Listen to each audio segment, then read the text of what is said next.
Ya, lanjut lagi buat MUPV, Material Usage Price Variance. Ini tuh sama berdasarkan gara-gara harga juga nih sebenarnya.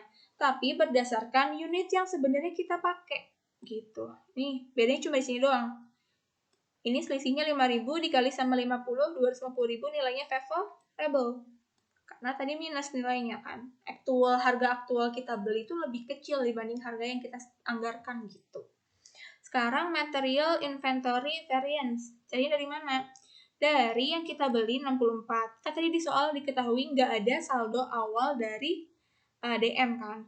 64 berarti saldo sekarang tuh 64 karena kita belinya 64 dikurangi sama yang kita pakai 50. Dikali sama standard price kalau di sini. Gitu. Jadi 1.400.000. Nilainya apa? Unfavorable. Kenapa? Karena ya orang nyisa barangnya gitu loh. Jadi kan kita kayak sia-sia nggak sih ngeluarin duit, tapi barangnya paling cuma disimpan doang di gudang gitu kan. MFI udah nggak usah, ini karena diketahui di soal hasilnya 1 juta, unfavorable. Oke. Lanjut lagi, kita bikin jurnalnya. Jurnalnya gimana? Nah, jurnalnya ini kalau pakai metode 3 ini, kita mencatat material sesuai sama standar kita. Gitu. Jadi kan kita punya standar yang kita allow itu dia harganya berapa? 100.000 nih per meternya. Kita pakai berapa? Pakai 40. Pakai 40. Sorry. Ini dikali sama yang kita beli. Maaf. Harusnya. Jadi harganya itu pakai harga standar kita, tapi kuantitasnya sesuai sama yang kita beli. Gitu. Kita kan belinya 64 meter nih.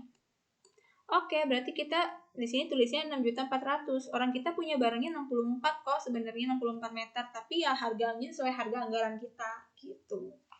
Terus MPPV di sini. Kenapa? Karena kita kan ini kan material purchase price variance. Jadi berhubungannya sama pembelian materialnya. Nah, nilainya tuh dia favorable, makanya di kredit. Kenapa? Kalau dia di debit kayak apa ya? Dia seperti expense gitu loh.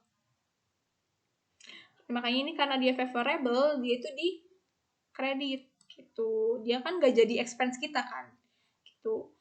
Ternyata yang kita bayarin tuh cuma 6.080.000. Sisanya apa? Sisanya ya variance ini 320, sama kan? Oke. Sekarang buat WIP. Nah, WIP ini harus sesuai sama standar kita. Ya, standar price dan standar allowance yang kita tadi standar yang kita sesuaikan. Kan kita tadi bilang di sini standar allowance kita 40 meter kan. Jadi 40 meter dikali sama 100.000 harga yang kita anggarkan. Terus materialsnya ternyata yang kita pakai itu 5 juta. Actual produksi kita kan pakainya 50 meter nih.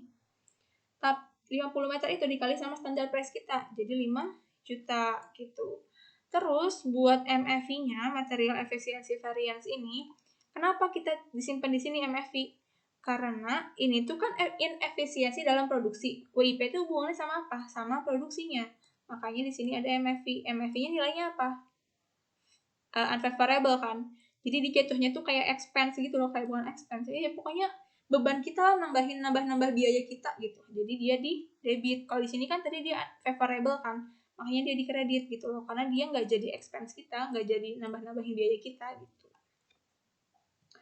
Terus yang ketiga, kita mengurangi, ini kan yang MPPV di kredit ya, nah kita debit nih, dikurangi nih saldonya. Ternyata price variance kita tuh nggak full karena purchase, tapi karena usage juga gitu, karena penggunaan kita, karena produksi kita. Jadi kita bikin lagi di sini MPPV-nya di debit, terus MUPV-nya di kredit 250.000. Senilai sama apa? Senilai sama MUPV di sini. Nah, gitu. Sekarang udah berapa menit ya? Baru 4 menit. Sekarang kita ke DL. Kita baca soal dulu. Oke. Dari recoverable hard cost. 1 unit produksi itu kita butuh berapa? 10 jam tenaga kerja langsung. Oke. Upahnya berapa? 40.000 per jam. Dari job cost sheet atas produk yang dihasilkan terdapat data satu pengerjaan satu unit produk itu sebenarnya cuma 9,5 DLH. Dan upah yang dibayar cuma berapa? Dia rate aslinya ternyata 40.500 nih per jam. Oke. Seluruh upah untuk karyawan pada bulan Februari semuanya belum dibayar. Berarti masih jadi expense kita, jadi payable kita. Oke. Oke, di sini berarti kita suruh ngitung apa? Sorry, lupa. DL menghitung semua varian terkait dengan DL dan membuat seluruh jurnal tanpa jurnal penutup. Oke. Labor rate variance pertama nih. Labor rate variance. Variance yang disebabkan akibat bedanya tarif yang aktual dibandingkan tarif yang kita anggarkan pada jam kerja yang nyata. Gitu. Kan kita tadi bikin berapa? Bikin 20 unit.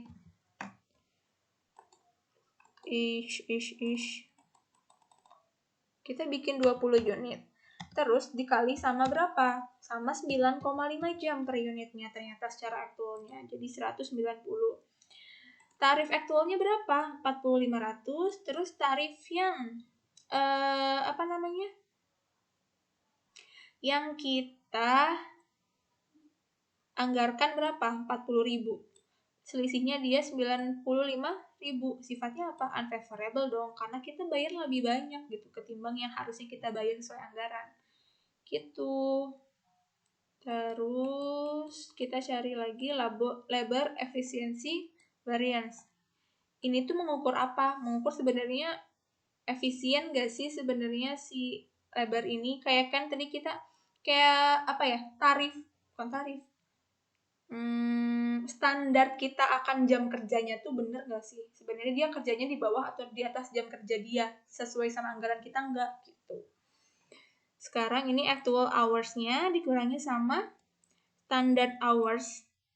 Nih, standard allowance ini dikali sama harga yang standarnya. Oke. Berarti jadi 400.000. Nilainya apa? Favorable. Kenapa? Karena dia ternyata kerjanya lebih cepat dibanding sama anggaran kita. Makanya sifatnya dia menyenangkan gitu.